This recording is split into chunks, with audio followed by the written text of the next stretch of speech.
Good morning friends, welcome to our channel learn and execute. অনেক দিন পর, মানে লিটারালি অনেক দিন পর, 2 থেকে 3 বছর পর আমি তোমাদের সাথে আবার নতুন করে যুক্ত হতে এসেছি এবং চেষ্টা করব এখন এটা কন্টিনিউ করার। কারণ সব থেকে বড় কারণ হলো আরআরবি 2024 অর্থাৎ আইবিপিএস আরআরবি 2024 এর নোটিফিকেশন বেরিয়েছে।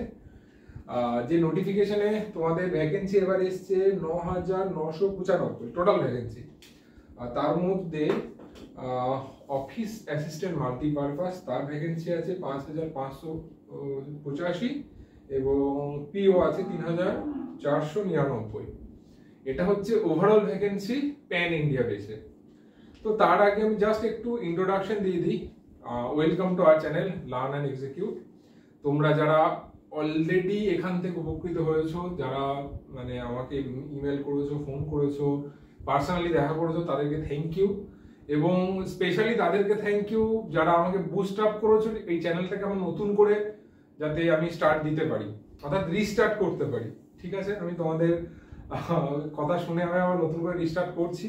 যেহেতু আরআরবি পিও 2024 এর ভ্যাকেন্সি বেরিয়েছে, সো আর আমার চ্যানেলের মেইনলি মোটিভ ছিল যে গ্রামগঞ্জ থেকে পশ্চিমবঙ্গের বিভিন্ন জায়গা থেকে বা উড়িষ্যা, ঝাড়খণ্ড, বিহার, ত্রিপুরা এই সমস্ত জায়গা থেকে যারা একদম পিছিয়ে পড়া ছেলে মেয়েরা আছে তাদেরকে আপলিফ্ট করার জন্য। হ্যাঁ, অনেকজনেরই কাজে লেগেছে, অবশ্যই যারা শহরতলিতেও আছে তাদেরও অনেকজনের কাজে লেগেছে, কারণ সবারই সম্ভব নয় পয়সা দিয়ে বা পেড কোচিং ক্লাসে ভর্তি হওয়া। ম্যাক্সিমাম জন সেখানে ভর্তি হতে পারে না তাদের ফাইন্যান্সিয়াল সমস্যার জন্য। তো সেই জন্য ইভেন তারা মানে হয়তো কোচিং নিয়ে নেয় মানে পরীক্ষার জন্য, কিন্তু ইন্টারভিউ করতে হওয়ার জন্য যেটুকু হেল্প করার আমি তোমাদের করেছি, চেষ্টা করব এখন থেকে আবার নতুন করে হেল্প করার। আর আজকে আমি তোমাদের আপাতত এই বছর আরআরবি যে 2024 এর নোটিফিকেশন বেরিয়েছে সে নিয়ে একটা ব্রিফ ছোট করে একটা মানে আলোচনা করব। তোমাদের কোথায় অ্যাপ্লাই করলে ভালো হয় বা কোন ব্যাংকে অ্যাপ্লাই করলে ভালো হয়। স্পেশালি আমি পশ্চিমবঙ্গ বেস্ট করব, কারণ ম্যাক্সিমামই আমার ভিডিও হয় বাংলাতে, এবং যাতে বাঙালিরা এই সুযোগটা পায় বিশেষ করে, কারণ হিন্দি ইংলিশে প্রচুর চ্যানেল আছে বা বিভিন্ন পেড চ্যানেলগুলো আছে। তো আমি চেষ্টা করবো তোমাদের যতটা সম্ভব ডেসক্রিপশন দেওয়া যায়। আমার চশমা এখন মোটামুটি ম্যান্ডেটারি হয়ে গেছে, কারণ চশমা ছাড়া এই কম্পিউটারে কাজ করে করে চশমা ছাড়া আমি দূরের জিনিস দেখতে পারি না। তো নোটিফিকেশনটা তো সামনে রাখতে হয়েছে কিছু কিছু জিনিস দেখার জন্য। তো আমাদের শুরু করছি। প্রথমেই আমাকে জানো, সুদীপ্ত মণ্ডল। আমি আপাতত পশ্চিমবঙ্গ গ্রামীণ ব্যাংকে আছি। আমি 2022-এ মানে যখন ভিডিও করা শুরু বন্ধ করেছিলাম আর কি, তখন আমি অ্যাকচুয়ালি মানে প্রিপারেশন নেওয়া শুরু করেছিলাম স্কেল 2-র জন্য। 2021-এর স্কেল 2টা হয়েছিল, আমি সেখানে সিলেক্ট হয়েছিলাম কেরালা গ্রামীণ ব্যাংকে। তো যাই হোক, যাইনি। এখন আবার নতুন করে তোমাদের মানে সেইখানটাই লাস্ট ভিডিও ছিল যে প্রিপারেশনের জন্য আমি বন্ধ হয়েছিল, এখন আবার নতুন করে শুরু করছি। আশা করি তোমাদের কাজে লাগবে। তো ডাইরেক্ট চলো পয়েন্টে আসি। তোমাদের এবছর আইবিপিএস 2000 আরআরবি 2024 এর নোটিফিকেশন বেরিয়ে গেছে পরশুদিন। নোটিফিকেশন বেরোনোর পর যে বিভিন্ন ডিটেলস দিয়েছে তাতে দেখা যাচ্ছে, প্রথমে ভ্যাকেন্সি নিয়ে কথা বলবো। আমার নিজের ব্যাংক পশ্চিমবঙ্গ গ্রামীণ ব্যাংক কোনো ভ্যাকেন্সি দেয়নি। অফিস অ্যাসিস্ট্যান্ট মাল্টিপারপাসে 0, আরআরবি পিওতে 0, স্কেল 2-তে 0, স্কেল 3-তে 0। তো অলরেডি আমাকে কালকে একজন মেল করেছে, দাদা যে এই যে তোমার মানে পিপিজিবিতে ভ্যাকেন্সি 0 দিয়েছে, এটা কি বাড়ার সম্ভাবনা আছে? এটা নিয়ে আমি ডিটেলসে বলবো। তার আগে আমি পুরো নোটিফিকেশন নিয়ে একবার আলোচনা করে যাই। নোটিফিকেশন বেরিয়ে গেছে আর অ্যাপ্লাই চলবে 7/6/2024 থেকে 27/6/2024। দেখো, নোটিফিকেশন যদি তোমরা পড়ে নাও তার মধ্যে সমস্ত কিছু ডিটেলস আছে, আমি জাস্ট একটু হালকা হালকা টাচ দিয়ে যাচ্ছি। অর্থাৎ আজকে অলরেডি দ্বিতীয় দিন চলছে, 7/6 থেকে 27/6-এর মধ্যে মানে তোমার অ্যাপ্লিকেশন চলবে। অ্যাপ্লিকেশন যারা করবে তাদের ন্যূনতম যোগ্যতা, আমি এই সমস্ত ছোট ছোট জিনিসগুলো নিয়ে বলছি না, জাস্ট এটুকু বলছি অফিস অ্যাসিস্ট্যান্ট মাল্টিপারপাস আর পিও, আমি এই দুটো নিয়ে আলোচনা করব, কারণ এই দুটো স্টুডেন্ট বেস বেশি তোমাদের প্রয়োজন। বাকিরা সব এক্সপিরিয়েন্স জানে তারা, তবু তাদের জন্য যদি আমার সেপারেট ভিডিও বানানোর হয় আমি বানিয়ে দেবো। তাছাড়া যে আমার ব্যাংকের স্ট্রাকচার আছে, মানে আমাদের এই পুরো পশ্চিমবঙ্গ ওপর থেকে নিচে অবধি অর্থাৎ উত্তর দিকে আছে উত্তরবঙ্গ ক্ষেত্রীয় গ্রামীণ ব্যাংক, তারপরে আছে বঙ্গীয় গ্রামীণ বিকাশ ব্যাংক, তারপরে আছে পশ্চিমবঙ্গ গ্রামীণ ব্যাংক। এবং এর যে স্ট্রাকচারটা আছে, কোন রাজ্যতে মানে আমাদের রাজ্যের মধ্যে কোন জেলাতে কোন ব্যাংকটা আছে, মোটামুটি আমার একটা ভিডিও করা আছে, আমি লিঙ্কটা দিয়ে দেবো। সেই ভিডিওতে তুমি পুরো স্ট্রাকচারটা পেয়ে যাবে। এখানে দেখো, আমি তাও একবার বলে দিচ্ছি, উত্তরবঙ্গ ক্ষেত্রীয় গ্রামীণ ব্যাংক থেকে মানে তোমার উত্তর দিনাজপুরের ওপরে যে সমস্ত জেলাগুলো আছে সমস্ত কোটাতে উত্তরবঙ্গ ইউকেজিবি আমি শর্টে বলছি।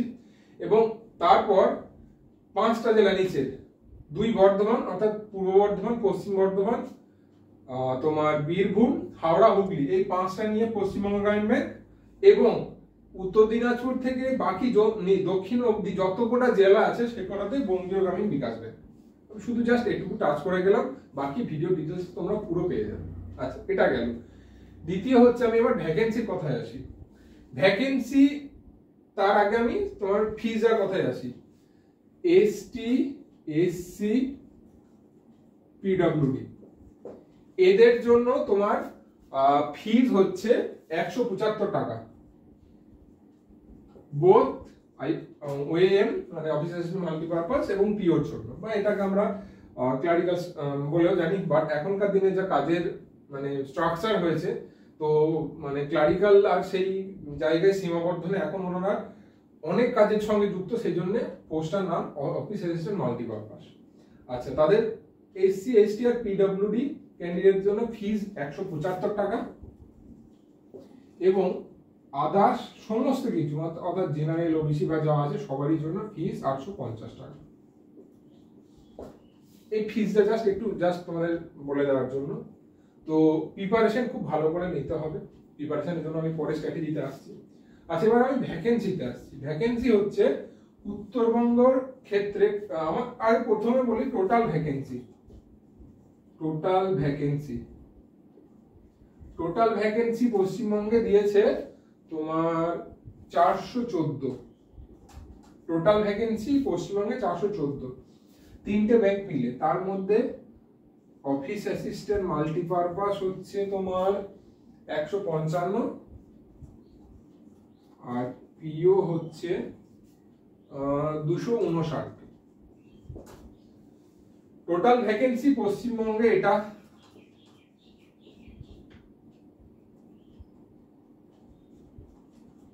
পশ্চিমবঙ্গে টোটাল ভ্যাকেন্সি এটা, তার মধ্যে অফিস অ্যাসিস্ট্যান্ট মাল্টিপারপাস 155 এবং পিও 259। এর মধ্যে আমি ব্রেকআপ ভ্যাকেন্সিতে আসছি।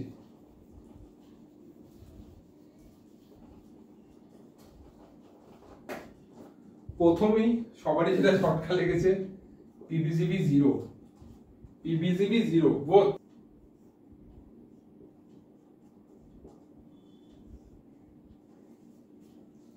আচ্ছা, তাহলে উত্তরবঙ্গতে আছে 17টা, বঙ্গেতে আছে 138টা, আর পিও উত্তরবঙ্গে আছে 220টা, সরি 39টা, আর বঙ্গেতে আছে 220টা।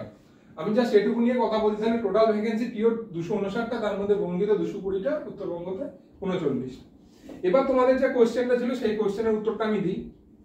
হ্যাঁ, বিবিজিবিতে ভ্যাকেন্সি দেয়নি।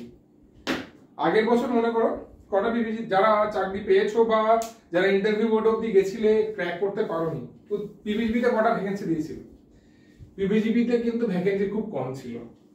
আলটিমেটলি ভ্যাকেন্সি বাড়ানো হয়েছিল, অর্থাৎ এক্সাম হয়ে যাওয়ার পর ইভেন ইন্টারভিউ হয়ে যাওয়ার পরও মনে হয়, মোস্ট প্রবাবলি ইন্টারভিউ হয়ে যাওয়ার পর আমরা জানতে পারলাম যে পিবিজিবিতে অফিসার এবং ক্লারিক্যাল অর্থাৎ অফিস অ্যাসিস্ট্যান্ট মাল্টিপারপাস দুটোরই ভ্যাকেন্সি ভালো রকম বাড়ানো হয়েছে। প্রায় 100 কাছাকাছি অফিসার নেওয়া হয়েছিল।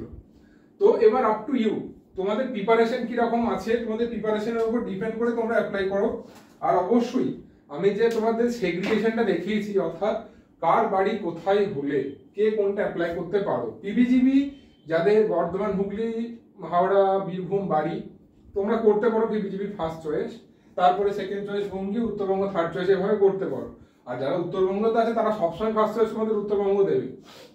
এবার মার্কস যদি তোমাদের সেম হয়ে যায়, তোমরা যদি এই মানে ধরো পিবিজিবি নাও পেলে, তখন কিন্তু এই পরের যেটা চয়েস থাকবে সেটা অটোমেটিক্যালি পেয়ে যাবে। একটাই চয়েস দেওয়ার একটাই অর্থ, এটা ভালো করে বুঝে নাও। মার্কস যদি তোমার কাট অফ মার্কসের উপরে থাকে, চয়েস দেওয়ার অর্থ তোমার চয়েস তুমি আগে পাচ্ছ, এটা নয় যে তুমি চাকরি পাবে না। সাপোজ তুমি যে নাম্বারটা পেলে সেই নাম্বারে তোমার পিবিজিবি ফার্স্ট চয়েস দাওনি, উত্তরবঙ্গ ফার্স্ট চয়েস দিয়েছে, তাহলে তোমার উত্তরবঙ্গে সিলেকশন হয়ে গেল। তুমি কিন্তু চাকরি পাচ্ছ কিন্তু উত্তরবঙ্গে সিলেকশন হয়ে গেল। বা সেম ভাবে আমি যদি বলি কাট অফ মার্কসের উপরে থাকছে, তুমি ফার্স্ট চয়েস পিবিজিবি দিয়েছো, সেই মধ্যে পিবিজিবিতে ভ্যাকেন্সি 0, কিন্তু তুমি উত্তরবঙ্গ থার্ড চয়েসে আছে, ধরো তখন বঙ্গীতে সিটগুলো ফিল আপ হয়ে গেছে, তুমি কিন্তু উত্তরবঙ্গ পাবে। কারণ কি, তুমি কাট অফ মার্কসের উপরে আছো। এটা ভেবো না যে পিবিজিবি ফার্স্ট চয়েস দিয়েছো বলে পিবিজি তোমার মানে তোমার চাকরিটাই হাতছাড়া হয়ে গেল, এটা কোনো সময় হয় না। কাট অফ মার্কসের উপরে যদি, বারবার বলছি, আবার মানে মাথায় ঢুকিয়ে নাও, কাট অফ মার্কসের উপরে যদি তোমার মার্কস থাকে এবং সেখানে যদি ভ্যাকেন্সি অ্যাভেলেবেল হয়, তুমি তোমার চয়েস অনুযায়ী পাবে। চাকরি পাবে না এরকম নয়, কিন্তু আবার বলছি, চাকরি পাবে না এরকম নয়, তোমার চয়েস সিলেক্ট করার জন্যই মানে প্রেফারেন্সটা, তুমি এটা 1 নাম্বার দিতে পারো, এটা 2 নাম্বার দিতে পারো, এটা 3 নাম্বার দিতে পারো, এভাবে তুমি প্রেফারেন্স যা মানে তোমার মার্কস অনুযায়ী তুমি প্রেফারেন্সটা পাবে, চাকরি পাবে না এটা নয়, এই মাথাটাকে ঢুকিয়ে নাও। এটা গেল। আর তোমাদের প্রিপারেশন তো অলরেডি শুরু করে দাও, ডেইলি মক দাও, ডেইলি মক ছাড়া কোনো অপশন নেই। আর আমি জানো পিবিজিবি তোমার আরআরবি স্ট্রাকচার কিরকম প্রিলিমসের, আরআরবি প্রিলিমসের স্ট্রাকচার হচ্ছে 40 কোয়ান্টস আর 40 রিজনিং, টাইম 45 মিনিটস। কাটা মোটামুটি আমি পুরনো কাটা ভুলে যাও, 76 থেকে 78, 80-র মধ্যে কাট অফ 76 থেকে 78, এই অ্যাকুরেসিতে চলো। জেনারেল, ইডব্লিউএস না, জেনারেল আর ওবিসি দের জন্য বলছি, এই কাট অফ ভেবে চলো।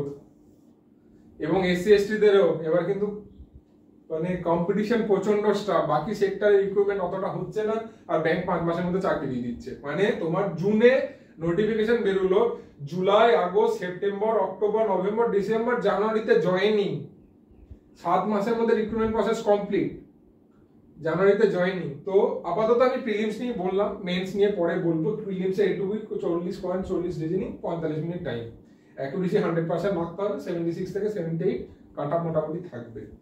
তোমরা এবার অ্যাপ্লাই করে ফেলো, যার যা কোয়ারি আছে, আমি মানে যে মেলগুলো পাচ্ছি আমি আস্তে আস্তে সব রিপ্লাই দেওয়ার চেষ্টা করব। এবং অবশ্যই আমি আরেকটা জিনিস তোমাদের ইনফরমেশন দিয়ে দিই, অবশ্যই প্র্যাকটিস ভালো করে করো।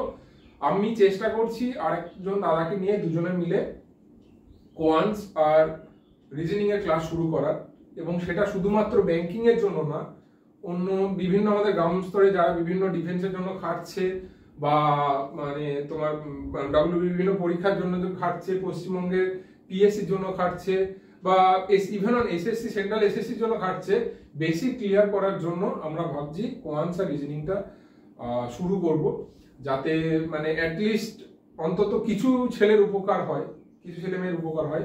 আমি জানি তো আমার চ্যানেল থেকে কিছু জনের আমি পাশে দাঁড়াতে পেরেছি, আমি সেটাই চাই, পাশে দাঁড়াই। আর আমার সাথে থেকো, সবাই ভালোবাসা দিও, চ্যানেলের সাথে থেকো, চ্যানেলটাকে একটু এগিয়ে নিয়ে যাওয়ার চেষ্টা করো। আর চেষ্টা করছি এখন তোমাদের সাথে আমি এভাবেই জুড়ে থাকবো। ভালো থেকো, কেমন লাগলো জানিও, লাইক কমেন্টস করো, টাটা।